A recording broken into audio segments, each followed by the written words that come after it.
Last episode में हमने देखा था, फेंगहान के गोल्डन कोल्ड ड्रोन को हासिल करने के लिए डीमन किंग खुद सामने आ जाता है और उसे पाने के लिए फेंगहान पर सीधा हमला कर देता है।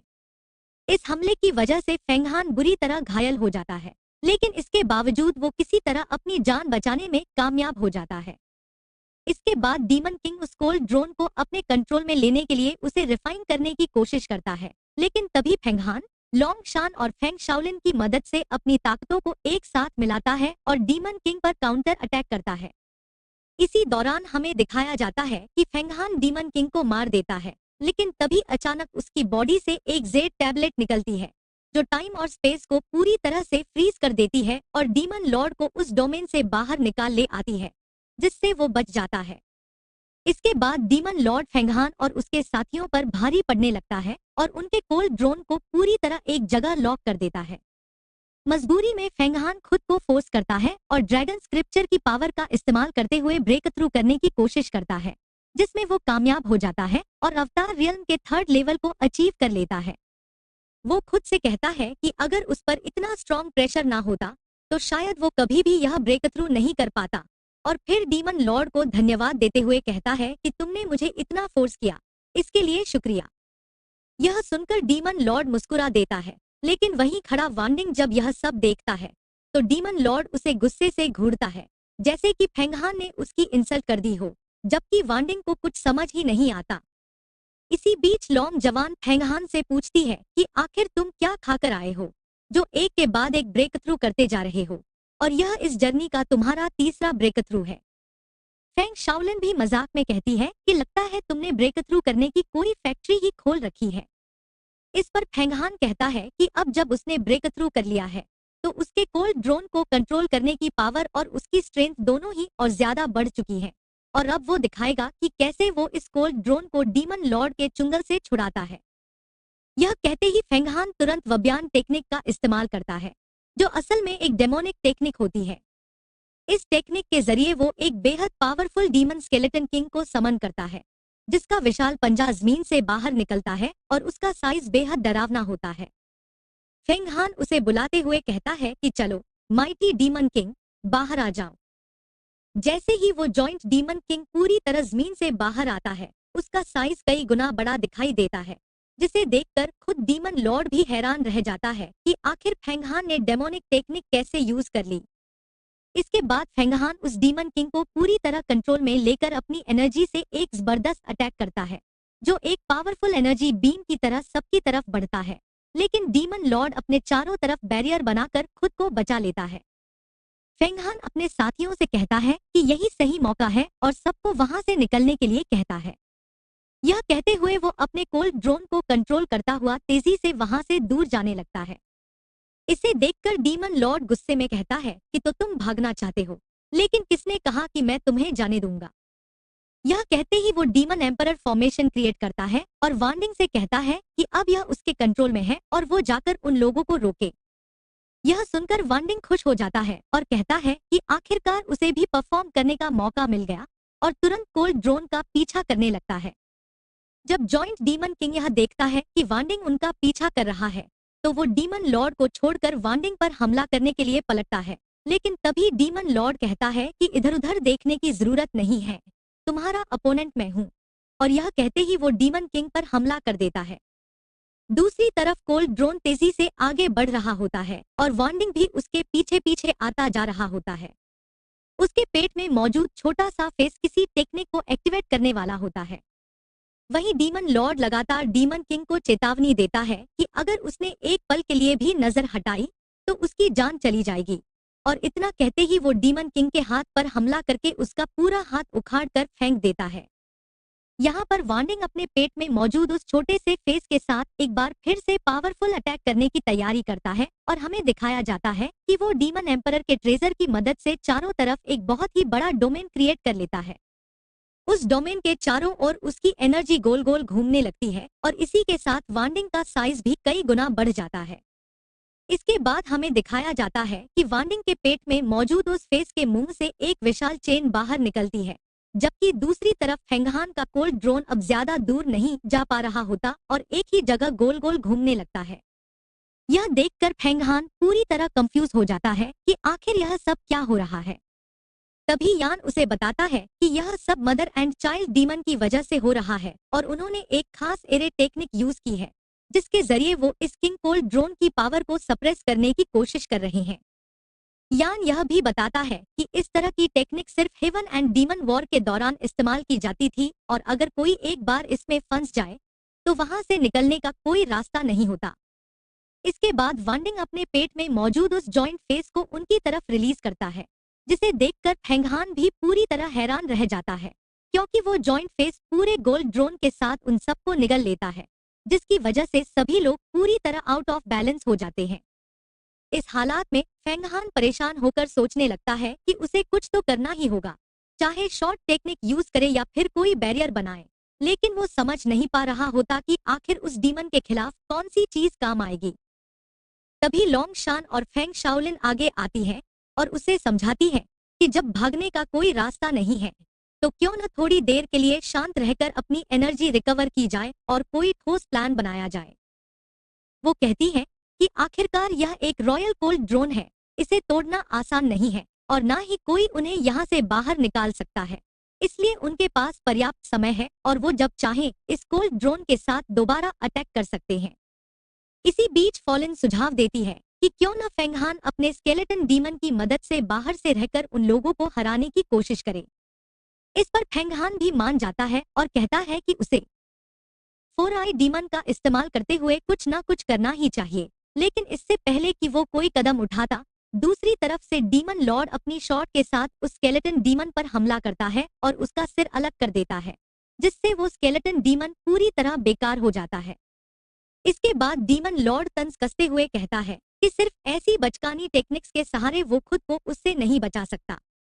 उधर वांडिंग जब वापस वहां पहुंचता है तो आते ही अपने लॉर्ड को बधाई देता है और कहता है कि मैजिक ट्रेजर की मदद से उसने न सिर्फ कोल्ड ड्रोन हासिल कर लिया है बल्कि यूहाउसेक के उन डिसाइपल्स को भी पकड़ लिया है। यह कहते ही वो अपने पेट में मौजूद फेस से उन्हें बाहर थूकता है और कोल्ड ड्रोन उसके मुंह से बाहर आकर गिर जाता है, जिसके बाद वांडिंग वापस अपने असली साइज में आ जाता है। वो बड़े आत्मविश्वास के साथ कहता है कि एक बार अगर इस कोल्ड ड्रोन को पूरी तरह कंट्रोल में ले लिया गया तो वो दोबारा अपना रॉयल स्टेटस हासिल कर लेंगे।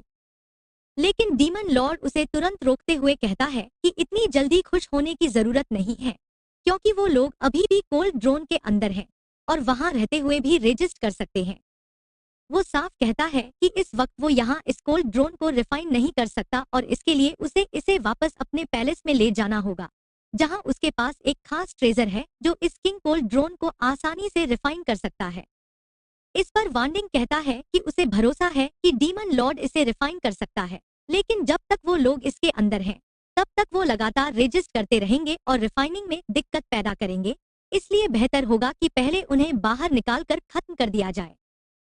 इसके जवाब में डीमन लॉर्ड कहता है कि इसके अंदर मौजूद कल्टीवेटर्स कोई हाई लेवल कल्टीवेटर्स नहीं है, इसलिए उनका इस कोल्ड ड्रोन पर बहुत ज्यादा कंट्रोल नहीं है और उनसे इसे छीनना कोई मुश्किल काम नहीं होगा।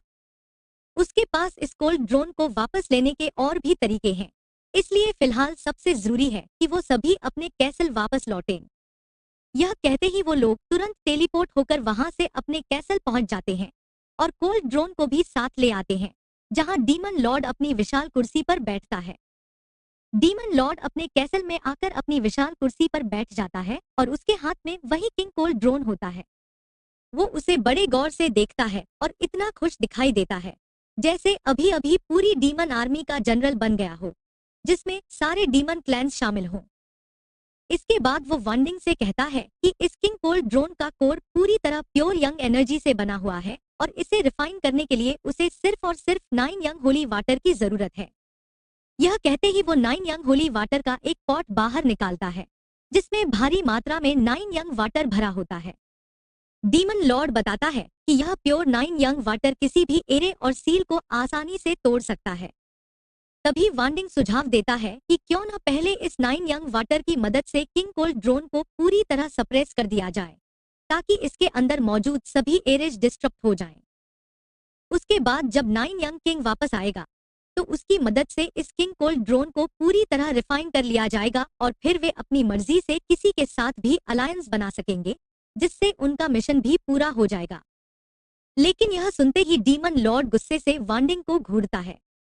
वांडिंग तुरंत चुप हो जाता है और कहता है कि आप ही सबसे महान हैं और आपसे ज्यादा समझदार कोई नहीं है। जो भी आप करेंगे वही सबसे सही होगा। इसके बाद डीमन लॉर्ड बिना देर किए 9 यंग वाटर को किंग कोल्ड ड्रोन के ऊपर डाल देता है। जैसे जैसे वह वाटर उसके ऊपर गिरता है, वैसे वैसे वो ड्रोन के अंदर तक पहुंचने लगता है। किंग कोल्ड ड्रोन के अंदर हमें वो डीमंस दिखाई देते हैं जिन्हें फेंगहान ने पहले कैद किया था। जैसे ही वो डीमंस 9 यंग वाटर के संपर्क में आते हैं, वे पूरी तरह जलने और इरेज होने लगते हैं।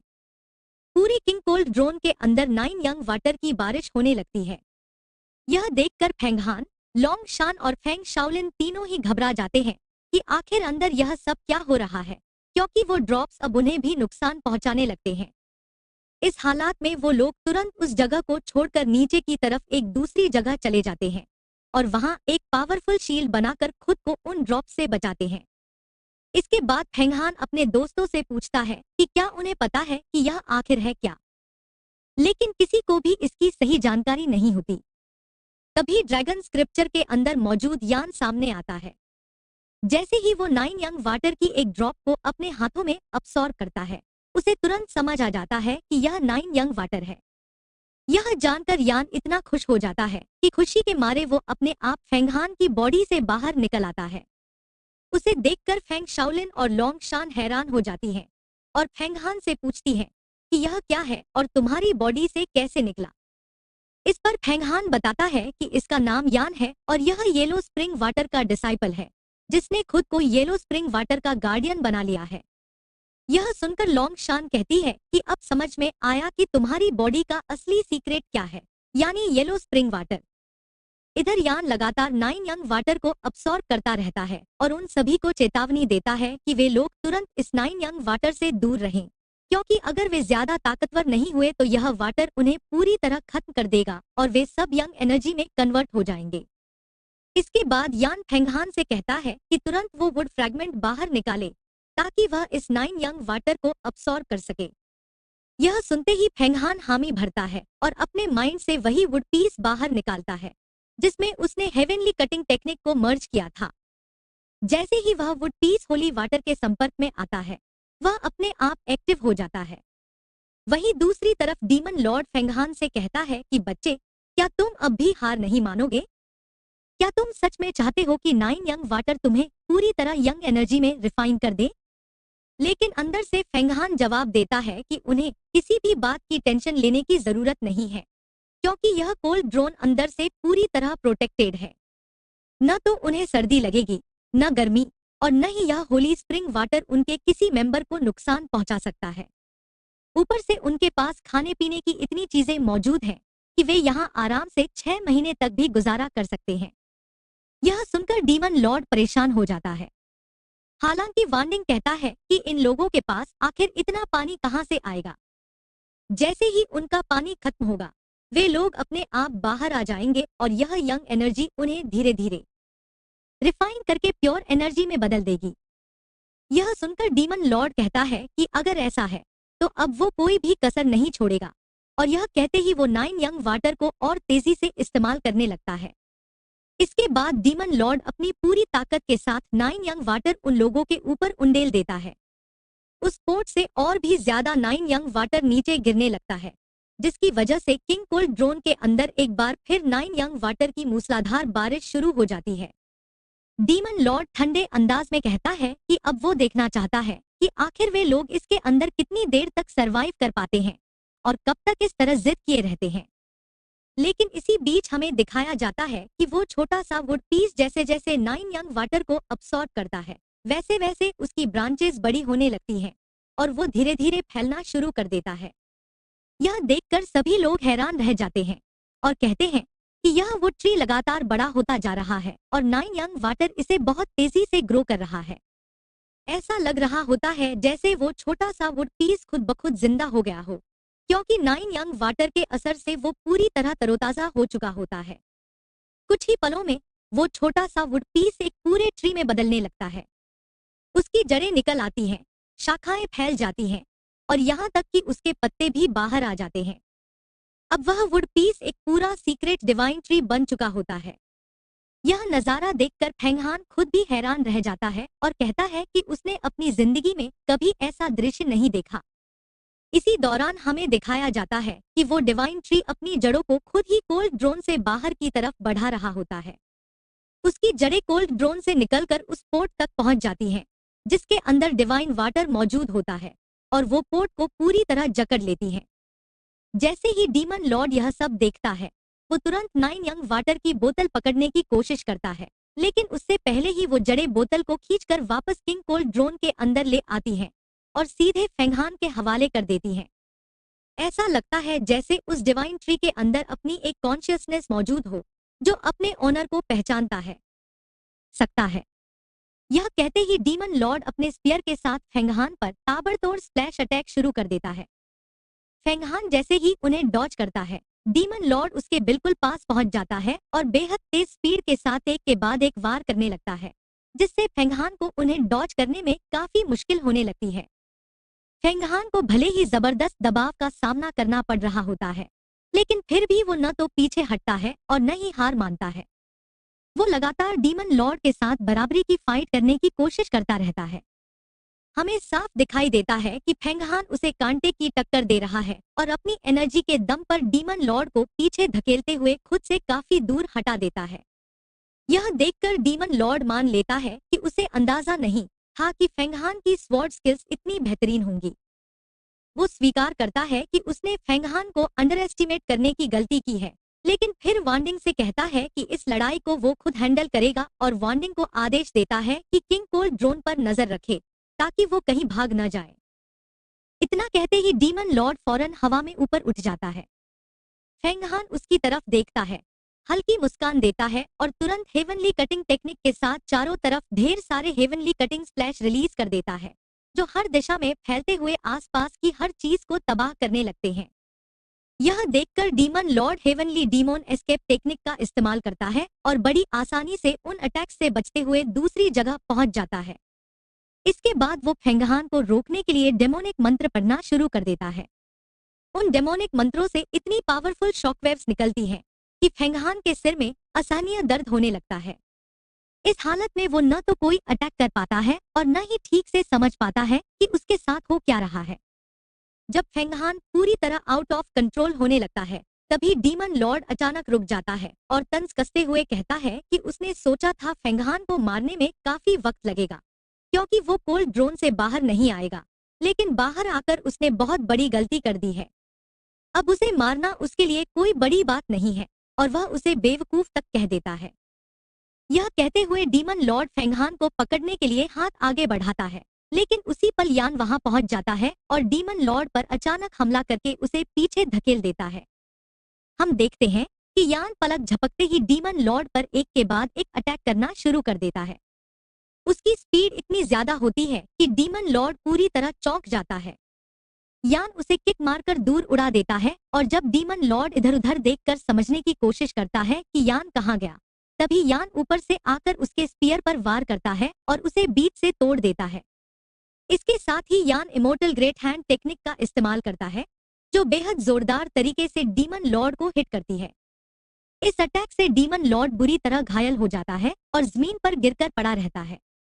दर्द में तड़पते हुए वो पूछता है कि आखिर यान कौन है और वो ऐसी ग्रेट डेमोनिक टेक्निक कैसे यूज कर पा रहा है, क्योंकि ऐसी टेक्निक सिर्फ डेमोनिक कल्टीवेशन के ऑथेंटिक डिसाइपल्स ही इस्तेमाल कर सकते हैं। वो यान से उसकी असली पहचान बताने की मांग करता है। इसी दौरान सीन शिफ्ट होता है और हम वांडिंग को किंग कोल्ड ड्रोन के पास जाते हुए देखते हैं। जैसे ही वो उसे टच करता है, किंग कोल्ड ड्रोन से बड़े बड़े नुकीले आइस स्टोन्स बाहर निकलने लगते हैं। यह देखकर वांडिंग हैरान रह जाता है और तभी एक विशाल आइस ड्रैगन बाहर आता है, जो वांडिंग को घसीटते हुए बहुत दूर ले जाकर जमीन पर फेंक देता है। इसके बाद फेंग शाओलिन और लॉन्ग शान तेजी से वांडिंग की तरफ बढ़ते हैं और उसे खत्म करने के इरादे से उस पर हमला कर देते हैं। उन दोनों के बीच भी एक जबरदस्त और धमाकेदार फाइट शुरू हो जाती है।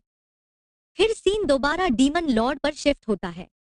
वो पूरी तरह गुस्से में आग बबूला हो चुका होता है और चिल्लाकर कहता है कि सामने वाला चाहे जो भी हो, आज वो अपनी टेक्निक से उसे मिट्टी में मिला देगा। इतना कहते ही वहां एक रेड ब्लड स्वॉर्ड अपीयर होती है, जिसके अंदर एक रेड ब्लड आई होती है, जो अपने दुश्मन को पहचान कर उसे खत्म कर सकती है। जैसे ही डीमन लॉर्ड उस रेड ब्लड स्वॉर्ड का इस्तेमाल करता है, वो सीधा फेंगहान और यान पर हमला करता है।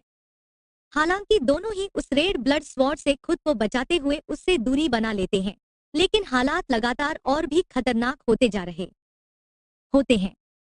फेंगहान यह देखकर हैरान रह जाता है कि आखिर किसी एक स्वॉर्ड की पावर इतनी ज्यादा कैसे हो सकती है। तभी यान उससे कहता है कि वो बस खुद को बचाए रखे, बाकी सब वो खुद संभाल लेगा। उसी वक्त हम देखते हैं कि जैसे ही रेड ब्लड स्वॉर्ड अपनी एनर्जी को पूरी तरह रिलीज करने लगती है, का सामना करना पड़ रहा था, मगर फिर भी वह पीछे नहीं हटता और ना ही हार मानता है। वह लगातार उसके साथ बराबरी की फाइट करने की कोशिश करता रहता है और हमें दिखाया जाता है कि फेंगहान उसे बिल्कुल कांटे की टक्कर दे रहा था। इसी दौरान वह अपनी पूरी एनर्जी के साथ डीमन लॉर्ड को पीछे पुश कर देता है और उसे खुद से काफी दूर हटा देता है। इसके बाद डीमन लॉर्ड फेंगहान से कहता है कि उसे अंदाजा ही नहीं था कि उसकी स्वॉर्ड स्किल्स इतनी बेहतरीन होंगी। वह मानता है कि उसने फेंगहान को अंडर एस्टिमेट करने की गलती कर दी। फिर वह वांडिंग से कहता है कि वह इस फाइट को खुद हैंडल करेगा और वांडिंग को आदेश देता है कि वह किंग कोल ड्रोन पर नजर रखे ताकि वह कहीं चला ना जाए। इतना कहने के बाद डीमन लॉर्ड फौरन हवा में ऊपर उठ जाता है। फेंगहान उसकी तरफ देखता है तो वह मुस्कुराता है और तुरंत हेवनली कटिंग टेक्निक के साथ कई खतरनाक हेवनली कटिंग स्लैश रिलीज कर देता है, जो चारों तरफ फैलकर हर चीज को तबाह करना शुरू कर देते हैं। लेकिन डीमन लॉर्ड भी कम नहीं था। वह एक खास रियल टेक्निक का इस्तेमाल करता है, जिससे वह उन सभी हेवनली कटिंग अटैक से आसानी से बचकर दूसरी जगह पहुंच जाता है। इसके बाद वह फेंगहान को रोकने के लिए फिर से डिमोनिक मंत्र पढ़ना शुरू करता है। इन मंत्रों से इतनी जबरदस्त शॉकवेव्स निकलती हैं कि फेंगहान के सिर में भयानक दर्द होने लगता है। वह न तो अटैक कर पाता है और न ही समझ पाता है कि उसके साथ आखिर हो क्या रहा है। जब फेंगहान पूरी तरह आउट ऑफ कंट्रोल होने लगता है, तो डीमन लॉर्ड अचानक रुक जाता है और उसे ताना मारते हुए कहता है कि उसने सोचा था कि उसे मारने में काफी समय लगेगा क्योंकि वह किंग कोल ड्रोन से बाहर नहीं आएगा। लेकिन बाहर आकर फेंगहान ने बहुत बड़ी गलती कर दी और अब उसे मारना उसके लिए कोई बड़ी बात नहीं है। इतना कहकर वह फेंगहान को पकड़ने के लिए हाथ बढ़ाता है। उसी पल यान वहां पहुंच जाता है और डीमन लॉर्ड पर हमला करके उसे पीछे धकेल देता है। हम देखते हैं कि यान पलक झपकते ही डीमन लॉर्ड पर एक के बाद एक तेज अटैक करता है। उसकी स्पीड इतनी ज्यादा होती है कि डीमन लॉर्ड भी पूरी तरह सरप्राइज हो जाता है।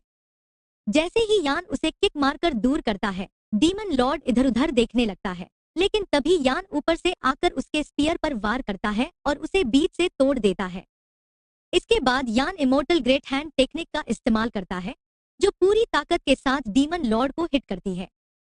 वह बुरी तरह घायल होकर नीचे गिर जाता है और हैरानी से पूछता है कि यान आखिर है कौन और वह ऐसी ग्रेट डिमोनिक टेक्निक कैसे इस्तेमाल कर पा रहा है, क्योंकि ऐसी टेक्निक सिर्फ डिमोनिक कल्टीवेशन के ऑथेंटिक डिसाइपल्स ही यूज कर सकते हैं। इधर सीन शिफ्ट होता है और हम वांडिंग को किंग कोल ड्रोन के पास देखते हैं। जैसे ही वह उसे टच करता है, ड्रोन से नुकीले आइस स्टोन्स निकलने लगते हैं। तभी एक विशाल आइस ड्रैगन बाहर आता है और वांडिंग को घसीटते हुए बहुत दूर ले जाकर फेंक देता है। इसके बाद फेंग शाओलिन और लोंग शान वहां पहुंचते हैं और वांडिंग को मारने के लिए उसकी तरफ बढ़ते हैं, जहां उनके बीच एक जबरदस्त फाइट शुरू हो जाती है। सीन फिर से डीमन लॉर्ड पर आता है। वह गुस्से में चिल्लाता है कि सामने वाला चाहे कोई भी हो, वह आज उसे अपनी टेक्निक से मिट्टी में मिला देगा। इतना कहते ही वहां एक रेड ब्लड स्वॉर्ड अपीयर होती है, जिसमें एक खतरनाक रेड ब्लड आई होती है जो दुश्मन को देखकर खुद अटैक कर सकती है। जैसे ही डीमन लॉर्ड उस रेड ब्लड स्वॉर्ड का इस्तेमाल करता है, वह सीधा उन पर हमला करता है। फेंगहान और यान किसी तरह उससे बचकर दूरी बना लेते हैं, लेकिन डीमन लॉर्ड लगातार प्रेशर बनाए रखता है, जिसकी वजह से दोनों को फिर से किंग कोल ड्रोन के अंदर जाना पड़ता है। फेंगहान यह देखकर हैरान रह जाता है कि किसी एक स्वॉर्ड की पावर इतनी ज्यादा कैसे हो सकती है। यान फेंगहान से कहता है कि वह बस खुद को बचाए रखे, बाकी वह सब कुछ खुद संभाल लेगा। तभी रेड ब्लड स्वॉर्ड अपनी एनर्जी रिलीज करती है और वह खतरनाक एनर्जी सीधे फेंगहान की तरफ बढ़ती है। लेकिन फेंगहान किंग कोल ड्रोन की मदद से उस अटैक को रोक लेता है। दोनों देखते हैं कि कि डीमन लॉर्ड पागलों की तरह हंस रहा है और अपनी एनर्जी लगातार बढ़ा रहा है। इसके बाद वह अपनी स्वॉर्ड का साइज कई गुना बढ़ाकर किंग कोल्ड ड्रोन पर जोरदार वार करता है, लेकिन वह ड्रोन को न तो तोड़ पाता है और न ही उसमें दरार डाल पाता है। फिर भी वह हार नहीं मानता और एक के बाद एक ताबड़तोड़ हमले करता रहता है। आखिरकार एक मौके पर फेंगहान किंग कोल्ड ड्रोन से उसकी स्वॉर्ड को फंसा लेता है। डीमन लॉर्ड पूरी ताकत से स्वॉर्ड को बाहर खींचने की कोशिश करता है, लेकिन वह बाहर नहीं निकल पाती। तभी यान बाहर आता है और एक जोरदार किक से डीमन लॉर्ड को दूर फेंक देता है। फिर वह ऊपर से आकर ग्रेट डीमन पाम टेक्निक का इस्तेमाल करता है और उसे उठाकर जमीन पर दे मारता है। इसके बावजूद डीमन लॉर्ड अकड़ में कहता है कि वह नाइन यांग किंग डीमन किंग का बेटा है और उसके साथ ऐसा बर्ताव नहीं किया जाना चाहिए।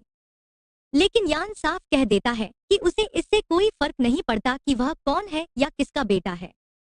उसकी नजर में वह एक विलेन है और वह उसे हर हाल में मारेगा। डीमन लॉर्ड दावा करता है कि उसकी डीमन क्लान सिर्फ राज करने के लिए बनी है और अगर वह मर भी गया तो उसकी जगह कोई और आ जाएगा। लेकिन यान जवाब देता है कि उसकी जगह चाहे कोई भी आए, वह खुद दोबारा नहीं लौटेगा। यह कहते ही demon lord deadly cutting knife technique के लिए खतरनाक एनर्जी रिलीज करता है, लेकिन यान पूरी तरह रिलैक्स रहता है और येलो स्प्रिंग टेक्निक के साथ सन एंड माउंटेन सप्रेसिंग टेक्निक को एक्टिव कर देता है। स्क्रिप्चर्स घूमते हुए डीमन लॉर्ड को चारों तरफ से सप्रेस कर लेते हैं और उसकी सारी एनर्जी को एब्जॉर्ब कर लेते हैं। यान उन स्क्रिप्चर्स को बुलाकर उन्हें एक जेड टैबलेट में बदल देता है। इधर फेंगहान डीमन लॉर्ड की स्वॉर्ड को किंग कोल्ड ड्रोन से निकालता है, लेकिन जैसे ही वह उसे इस्तेमाल करने की कोशिश करता है, वह स्वॉर्ड बेकाबू हो जाती है। अपने मालिक की मौत के बाद वह एक आजाद स्वॉर्ड बन चुकी थी और किसी को एक्सेप्ट नहीं कर रही थी। वह स्वॉर्ड फेंगहान को घसीटते हुए हवा में इधर उधर ले जाने लगती है। फेंगहान पूरी ताकत से उसे कंट्रोल करने की कोशिश करता है, लेकिन कोई फायदा नहीं होता। आखिरकार जब वह स्वॉर्ड को छोड़ देता है तो कंटिन्यूअसली वो स्वॉर्ड फेंगहान को अपने पीछे घसीटते हुए हवा में कभी यहाँ तो कभी वहां ले जा रही होती है। लेकिन जैसे ही फेंगहान उसे छोड़ देता है तो वो स्वॉर्ड अपने आप ही इधर उधर छुप जाती है। तभी फेंगहान देखता है कि वही स्वॉर्ड नीचे से उस पर हमला करने के लिए तेजी से आ रही है, मगर एन वक्त पर वो अपने सामने येलो स्प्रिंग वाटर ले आता है और उसे देखते ही स्वॉर्ड पीछे हट जाती है। तभी यान फेंगहान से कहता है कि तुम जाओ और उन दोनों लड़कियों की मदद करो, इस स्वॉर्ड को मैं अकेले ही हैंडल कर लूंगा। इसके बाद सीन शिफ्ट होता है और हमें दिखाया जाता है कि वो दोनों लड़कियां उस डीमन से लड़ते लड़ते काफी कमजोर पड़ चुकी थी, क्योंकि वो डीमन उन्हें बहुत टफ टाइम दे रहा था। मगर इससे पहले कि वो डीमन कुछ और कर पाता, फेंगहान हेवनली कटिंग टेक्निक यूज करते हुए उसकी बॉडी के 2 टुकड़े कर देता है और वहीं उसका अंत हो जाता है। जैसे ही दोनों लड़कियां पीछे मुड़कर देखती हैं, तो उन्हें फेंगहान वहां खड़ा नजर आता है, जिसे देखकर वो दोनों बहुत खुश हो जाती हैं और पूछती हैं कि डीमन लॉर्ड कहाँ है। तो फेंगहान उन्हें बताता है कि उसे सप्रेस करके एक जगह कैद कर दिया गया है और अब उसकी चिंता करने की कोई जरूरत नहीं है। फेंग शाओलिन और लॉन्ग शान यह देखकर हैरान रह जाते हैं कि फेंगहान अकेले इतना सब कुछ कैसे मैनेज कर लेता है। मगर लॉन्ग शान कहती है कि अगर हम लोग फिदर इमोर्टल गेट वापस गए और तुम्हारे ब्रेक थ्रू के बारे में सबको पता चल गया तो बहुत सारे लोग तुम्हारे दुश्मन बन जाएंगे और ऊपर से यह ट्रेजर तुम्हारे लिए और भी ज्यादा खतरनाक हो सकता है। यह सुनकर फेंगहान फौरन 9 यंग वाटर निकाल कर लॉन्ग शान को देते हुए कहता है कि यह तुम्हारे पास ज्यादा सेफ रहेगा और तुम बस इतना कह देना कि यह तुम्हें डीमन पैलेस में मिला था। इससे सारी मुसीबत मेरे ऊपर से हट जाएगी और सिस्टर जिया लालन सब कुछ संभाल लेगी। इसके बाद वो लोग देखते हैं कि डीमन किंग का पैलेस होने के बावजूद वहां कुछ भी नहीं बचा है और सब कुछ पूरी तरह खाली पड़ा है। तभी अचानक फेंग शाओलिन का पैर किसी चीज पर पड़ता है और एक मैकेनिकल स्ट्रक्चर अपने आप एक्टिव हो जाता है। सब लोग पीछे हटते हैं और देखते हैं कि जमीन के नीचे से कुछ बाहर आ रहा है, जो दरअसल एक अंडा होता है जिसके चारों तरफ एक बैरियर बना हुआ था। इसे देखकर सब हैरान हो जाते हैं कि आखिर यह क्या चीज है और डीमन किंग के पैलेस में क्यों मौजूद है। फेंगहान पूछता है मगर किसी को भी इसके बारे में कुछ पता नहीं होता। तभी उसे यान की आवाज सुनाई देती है जो कहता है कि इस अंडे को अपने पास रख लो और फौरन यहाँ से निकल जाओ, इससे पहले कि 9 यंग डीमन किंग वापस आ जाए। यह सुनते ही फेंगहान अंडे को अपने पास रखता है और सबको बताता है कि हमारे पास वक्त बहुत कम है और हमें तुरंत फिदर इमोर्टल गेट लौटना होगा। इसके बाद वो सभी किंग कोल्ड ड्रोन के अंदर जाते हैं और वहां से निकल जाते हैं। आखिर में हमें टाई इमोर्टल सेक के एक मेंबर को दिखाया जाता है जो दूर से उन डीमंस को देख रहा होता है जो एक टोर्नेडो के आसपास घूम रहे थे, मगर तभी उसे कुछ ऐसा नजर आता है जिसे देखकर वो खुश हो जाता है और इसी के साथ एपिसोड यहीं पर खत्म हो जाता है।